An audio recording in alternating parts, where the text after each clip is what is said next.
Aloha, I'm Leslie Lucero. I'm here in the In Proximity podcast, and it's where I interview and be in proximity with those that are really successful in the sports performance arena, as well as youth sports, high school, collegiate, and pro arenas of play. So I'm really excited to bring you in proximity with these successful people. So today I'm really excited, and I feel really privileged to be able to interview Jalal Leachy. He's a former Major League Baseball player. He has over 30 years of experience in this sport, going from being a player to a coach, a scout, till this day. So I feel really honored to be with him today.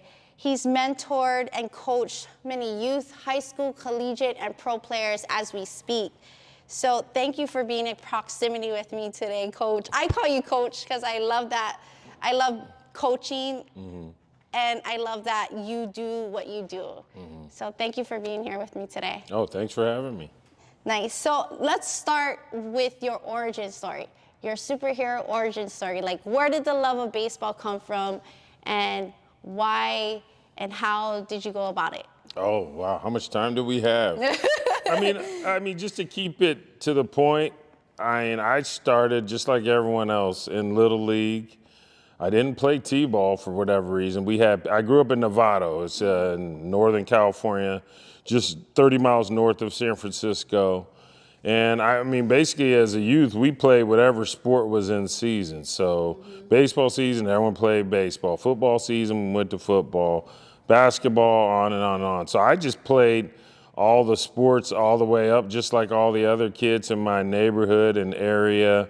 And just, for me and my brother, sports were like extracurricular activities. So we knew we had to be on point off the field to be able to play sports on the field. So when we got to play, we were excited because we knew our parents would quickly take it away from us if we weren't doing what we need to be doing at home and in the classroom, chores, yada, yada, yada. Got it. Where in that journey did you know like baseball was a sport and the vehicle that was gonna take you to the next level? Like, when did you know you was special? I guess I was good in Little League. I was good in middle school. I was good in high school, but my number one love was basketball. Really? I mean, I was all about it when the summertime, now that we're getting into the summertime, came around and there was camps and whatnot. I was all about going to basketball camp. I didn't really think too much about baseball. Wow. And basically, I think it was my sophomore year, I got invited to what we consider nowadays an elite showcase, so at Cal State Fullerton. So the then Hall of Fame coach Augie Garrido, I think the way they did it was they basically went through, we were in the newspaper era, so I think what he did was he went through all the newspapers in the western United States, probably Arizona, New Mexico, Nevada, California, Oregon, probably up to Washington. And he just looked at the league leaders in probably hitting and pitching. And I mean, I was always at the top in my league, and I think they just invited the guys, they did send a nice little postcard to your school, to the athletic director, and then the athletic director calls you in, said, hey, Joel, you got invited to this event, and it was a big deal to me. So I went home, showed it to my parents, and I thought it was this, big special thing. So I go down there. My parents said, yeah, you can go. So I went down to Southern California for that weekend, and they put us through running, infield, outfield, batting practice. And then on the last day, I think it was a Saturday, Sunday type thing. On the last day, we played a game. And, I just went out, did my thing, played center field, ran some balls down, got a couple hits, stole some bases. Nice. And I remember when the event was over, Coach Garrido came to me and he said, he goes, where's Nevada? Or he said, where are you from? I said, Novato. He said, Nevada? I said, no, Novato. He goes, where's that? I said, it's 30 miles north of San Francisco. And basically he said, I said, well, I'm just here because you invited me. I said, basketball is my main sport. I'm all about hoop. He goes, you might want to reconsider because you're pretty good at baseball. So then when I went home, I started getting letters from various colleges all across the country. And then pro teams start sending me the scout card. So it was like just a whirlwind, like overnight. And so I remember telling my parents, I still want to hoop, but maybe baseball is my way. So that's It kind of was where, like the planting of the seed. correct. And that was my sophomore year of high school. And Oh, wow. yeah, You weren't so even upperclassmen yet. yeah, so I tell people, I know we live in the travel ball era, but I tell people there's going to be a kid right now. I know you have football players. I see them out here. Someone's going to introduce them to baseball, and it might be late, and they're going to get on that mound because I've seen it as a scout, and they're going to throw a ball 95 miles an hour, and they've never played the sport. And it's just, the good Lord gives some people those talents. Right. And they can just, come into a sport even a little later, and then boom, they hit it and they go. So it's really, you just got to go year to year, day to day, with this, because you just don't know how it's all going to play out. And the kids change, So to me, it's just all about the passion, loving to, come do the trainings is what we do, and just fostering it that way. But for me to sit here and tell you that this 12-year-old or that guy is going to play in the major leagues, that's a slippery slope. Right. So I want to kind of take you back to what you were saying, because when you were younger, you did multiple sports. You played basketball, baseball, and football. And so right now we're in this really funky era of youth sports where specialization, travel ball is really popular. So as a performance coach, I see it from a different perspective, but as a coach that's hit all levels and a player that hits really high levels of play, tell me your take on that, and how do you see youth sports going? Well, I mean, I get it that we're in this, I call it the Tiger Woods syndrome, because what Earl did to Tiger is whatever is starting to do with their kid. But Tiger had talent, as we know. You got to have some talent in this. But I still tell the parents, you got to let your kids breathe, especially the younger kids. They still need to ride their bikes. You still need to go to one of the kids that train here locally in Dixon area. They went to Disney World, and it was right in the middle of the season. And I'm like, that's good stuff. Yeah. Because you got to step away, because if you stay on top of the kids playing year-round, practice all the time, then it becomes work, then they can quickly become disinterested and bored. Yeah. So I'm always like, hey, you got to take breaks. I mean, major leaguers, the top players in the world, they have an off season for a reason. They don't play all the time, and these are full-grown humans. So I try to tell people, your kid's not gonna he's not gonna fall behind. He's not gonna get ahead if you just stay on him about practice and playing all the time. You still gotta enjoy life, and the family needs, the tournaments. I know they're fun to go to, but if you're at a tournament every weekend, 52 weeks out of the year, and you're at a tournament, 30, 40 weeks, that's a lot. That's a lot. And It's a lot of money too. A lot of money too. And if you have multiple kids, I mean, it could be crazy. And then, the letdown could be is when the kid gets burned out, and then they go, I don't want to play anymore. And then the parents are like, well, we did all this for you. So I've seen the horror stories. So that's why I know training with me, it's probably fun first, or fun the most, than all the mechanical and all the different things that we do, what we're trying to work on, improve our skill. You got to enjoy it, because if I can see it when the kids come in, kind of who's doing this for mom and dad, or if they really want to be here, because as we see in these warehouses, where we're here at the farm in Dixon, the weather changes. It could be really, really cold in here in the winter, and some people are like, oh, I don't know if this is for me. And then in the summertime, it could be really, really hot. And so then you see who really is all about Who this. wants to play. Yeah, who really wants to play. But the parents just gotta let the kids drive the car, and don't browbeat them when they fail. They're 9, they're 10. But I get it. We're in the data era, and I got parents who keep track of their kids' OPS and slugging percentage, and I'm like, he's 10. You keeping track? I tell the story. When I was 10, all I remember about Little League was we got a quarter or a snow cone when we brought a foul ball back to the snack shack.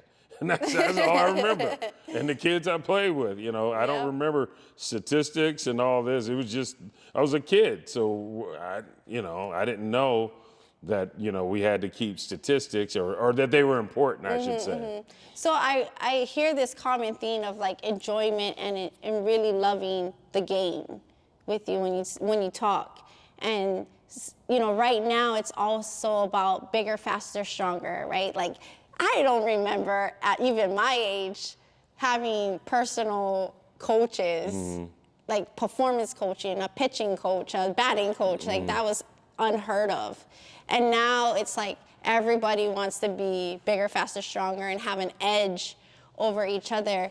And I think you like brushed up on a really important aspect of it. And you gotta love the game. You gotta love what you do, because the everyday grind of it, when you get to that next level, that's when you really see like if you're really made for it.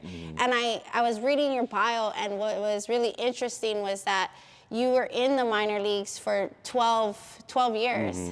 I mean, I don't know too many people that would stick it out and said, or threw in the towel and be like, I'm done. I'm not even trying to strive for the next level. But what made you keep the faith? Like, keep motivated to reach the next level? I think for me, I was doing something I love to do. I love playing ball. I didn't want to get a real job, you know. So for me, even though back then, you know, in the minor leagues, we didn't make money, but I found other ways, side hustle, whatever, winter ball to sustain, you know, in the off season. But my goal was to reach the big leagues, you know. So I didn't know it was going to take 12 years. I didn't know, you know, it would be getting released X number of times. I think I got released a total of 5 times. Fired, for those who don't know what release meant. But my goal was just, I knew I could make it to the big leagues, and it wasn't going to be easy. So I just kept the passion. But it all started as a youth, because my parents didn't raise us. We weren't brought up that you got to make it in the sport. It was always extra. It was an extracurricular activity for me and my brother. So my mindset was never, I gotta shoot 29 jump shots before I go in, take 15 swings. It was because I knew my parents would quickly pull the plug on me as a youth. So sports were always fun, continue to be fun through college when I got drafted, right to the big leagues. Even right now, teaching it, it's still fun to me. I've never worked a day in my life because I'm always doing something that I love. So, Coach, you mentioned also once when you were doing a session with my daughter, and it stuck out to me because so many times parents and kids think of like the big schools for colleges, you know, like Texas and Vanderbilt for baseball. And you mentioned Ivy League schools, and you went to Pepperdine, so you know that process. But kind of tell me a little bit more about that outlook of yours, because many times they're not being told this. They're like, I want to play college ball, and they're just thinking, So tell me more. Well, I think it's more of a status thing. You know, it's D1 always, it sounds fancy. So, but the reality is, and a friend of mine who scouted and has a facility, we were talking about this not too long ago, and he said 85% of the colleges in America are not Division I. So what I try to explain to the parents, you know, and I went through it with my son as he went through his, you know, he just finished his senior year of college, as he played junior college, 2 Division I's, and then 2 years at 2 different NAIAs. I tell the parents, you want to go where your kid has a chance to play, not necessarily the name, because, I mean, let's face it, at the end of the day, yeah, I mean, it'd be great to go to Arizona State or Texas or Vanderbilt, but do I really want to be there and just be a cheerleader, be sitting on the bench for 4 years? Not me. You know, I'd rather go down to a Division II or a D3 or NAIA, where at least I have a chance to get on the field and compete. And as I always tell people, and if you want to play professional baseball, there's scouts, and they will find you wherever you are. If you have the tools to play pro baseball, doesn't matter if you're at Texas or if you're at an NAIA school or even a junior college school. It's just all about the tools. So my whole thing is find a school that You know, I always say to parents, find a school that your kid will be okay going to if he's not on the baseball team. Because you can get cut now. So you get cut, are you going to leave or because you were just there for baseball or sport? Or, you know what, I like the school, they got my major, Yeah. and, you know, carry on that way. So I always say find the fit, you know. Right, right. Looking at the bigger picture, basically. And, you know, this whole process of collegiate ball has changed so much, right? Like with NILs now entering the scene and social media. As a scout, what are the things that these kids need to be doing, parents need to be doing or not doing for you as a scout to look at them? Well, I was a professional baseball scout, and I scouted mostly pro players, but I do davy and understand the amateur world. I mean, let's face it, most high school kids, I would probably say 99% of them are not ready for professional baseball. It is a whole nother beast. So I'm always saying push towards college because Right. college is a little buffer where it gives you a chance to grow up, mature, being away from home for the first time, and you know you get the college lifestyle, I guess. Whereas if you sign a professional contract out of high school, I mean you're going to work basically. I mean it becomes your job quickly, and the teams have expectations. And now with only having excuse me 20 rounds in the draft, less minor league team, the rosters of the minor leagues is down to 165. Plus, you're competing with the foreign player, the Latin player. Teams aren't being as patient as they were in my era, thus the 12 years in the minors. So now you might have been a first, second, third rounder out of high school. Depending on your bonus, the team might say after 2 or 3 years, hey, this isn't the guy, and then you're out. So at least with college, one, you get the academic component. Two, you get a little time to mature, and develop. But even now with the NIL and the transfer portal, a lot of probably higher D1s are probably going to be looking for, rather than taking an 18-year-old that's leaving mommy and daddy for the first time that might get homesick, which I did, they may say, you know what, let me go in the portal and let me backfill or fill my holes through the portal, because the kid in the portal's already been in college. He knows the routine, what is expected. So it may put a pinch on the high school kids with these new rules, and where you may see more high school kids go the junior college route, which is only going to increase the level of the JUCO players. Or what I've been saying to parents is look down to the D2, D3 NAIA, and if there's someone who shows interest in your kid today, something else popped in my mind, because when I was driving over today, I was texting a college coach back east in Boston about a kid that's in my program here in Sacramento, and I sent him a video clip, and he liked the kid. So I quickly text the high school coach and say, hey, this college on the East Coast is interested in your guy. So it's an NAIA program, and it may not be what the kid maybe is thinking, but if the kid calls me and asks me, what do I think? First question I'd say is, what else you got going? This guy jumped on you quick, and if you're good, you go play for him. If you get really good, you can always transfer up. You can go in the transfer portal. Nice. So get to where the opportunity is. Where you can get reps in. And where you can get reps in. Yeah, nice. So what about youth athletes, like the little kids? Like my daughter at 9 years old. They come in and they have these big dreams. They're looking at a big-time coach like yourself. What would you tell parents and them? What would be your best advice to them? Oh, let the kids drive the cart. Just don't force them, because if you force them, if they don't want to come do the personal training or the instruction stuff, don't do it. I mean, if he or she's on a travel team, and they start, wow, we got another 8 a.m. game, which means after Friday night, I got to be up at 5:30. If they're starting to show disinterest in during the games or complaining more, hey, let's stop. Because if they don't want to do it, then you just have to pivot and change Yeah, direction. And I've seen it.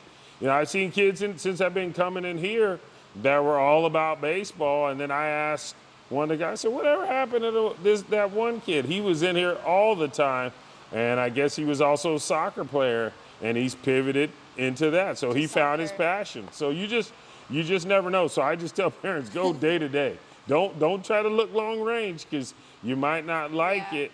If you're looking, well, I keep my kid in travel ball, the training.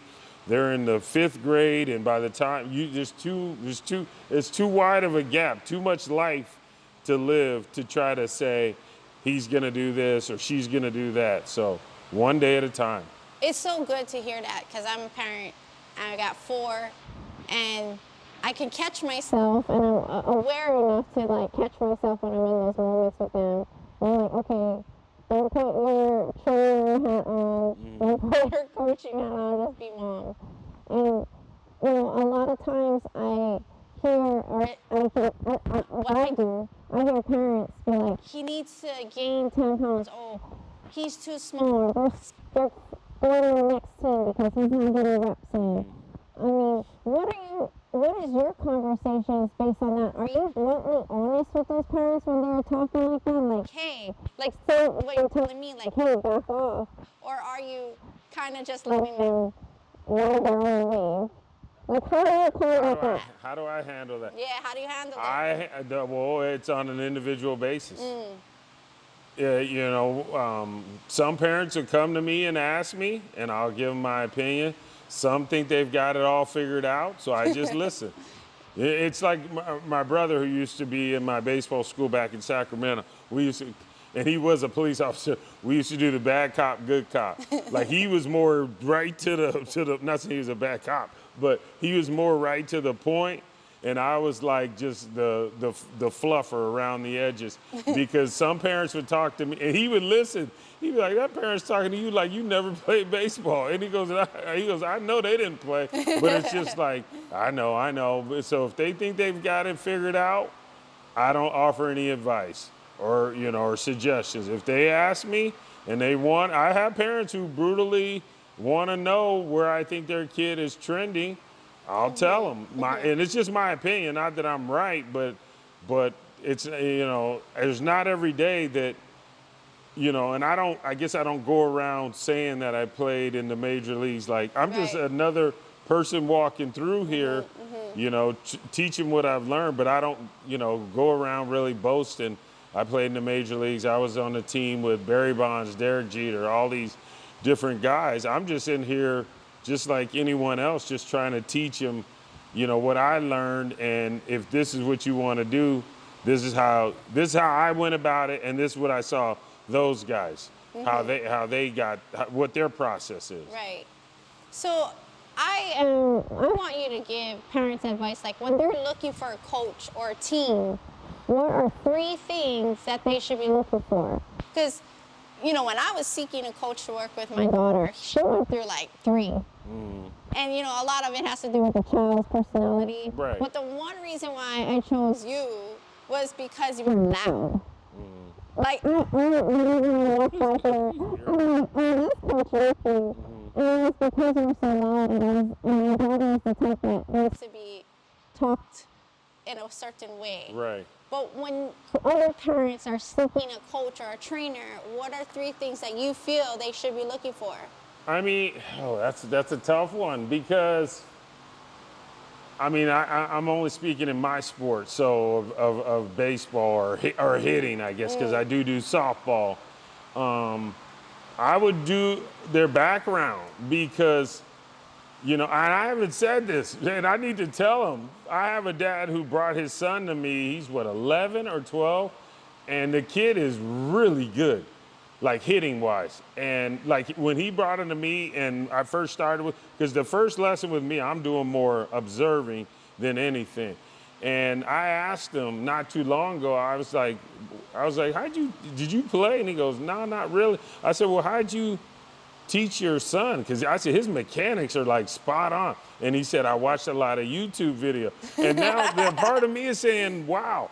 I said, he probably could teach or do lessons because the way he's got his son moving and swinging the bat, I mean, he obviously found the right drills and videos on the internet, you know, which is awesome. But I guess the thing, and everyone has a style of how it's really, you got to connect with the kids. I mean, I think first and foremost. Yeah, absolutely. Because I play with guys who play in the big leagues that can't teach a 9-year-old how to pitch or hit, and they could have been an all-star, but they just can't connect. So if you can't connect with kids in the youth space, first and foremost, it doesn't matter. You could be a Hall of Famer. It won't matter. So I think the engaging personality is important. As the kids move along and they get deeper down the line, I think being with someone who's been there, done that, because I know exactly what it feels like to stand in the batter's box and fail. Like a lot. Like I tell you, I struck out 1,000 times, you know, over my playing career. So I know the ebbs and flows, the ups and downs of dropping a fly ball to lose a game, or you know, or being booed, or you know, or the pressure, you know, where you hear mom and dad, you know, in the youth space, you hear mom and dad, you know, voices and your teammates, and then you not coming through. So I know the pain. I've worn those cleats. So a lot of it for me, once we get their mechanics dialed in, then I always try to learn who I'm working with, and I don't train any two people alike because we all got different personalities and we're all different types of players, hitters. So I'm when they come to learn from me, I'm trying to learn them. Some kids are real outgoing. Some kids are real standoffish. Some kids I train the lessons for mom and dad. That's gonna get me in trouble. But you know, some parents just, I need an hour break from my kids. So I try to figure out, when they stay with me, I try to figure out the whole dynamic, and then I just kind of adjust accordingly. But I just think for parents, if this is what your kid wants to do right now, foster it, enjoy it. It is just a sport. It's not like schoolwork or life and death. Right. So I think you should just, you know, put your kid in an environment that they like it. And then as far as the teams, I mean, I know we have different levels of travel ball, competitive, rec, whatever. The competitive, it's, again, being on a tryout elite team, there's no guarantee you're gonna play in college or even the pros. It might be the kid in rec ball. And I know I might get long-winded here, but I wanna tell this story about when I had my facility up in Sacramento, the first time I heard of Aaron Judge. So one of the kids I used to train, they lived out in Woodland. I'm gonna give Jim Harrison a shot. I haven't seen him for years, him and his son Trent, who I used to train. Well, they used to play American Legion.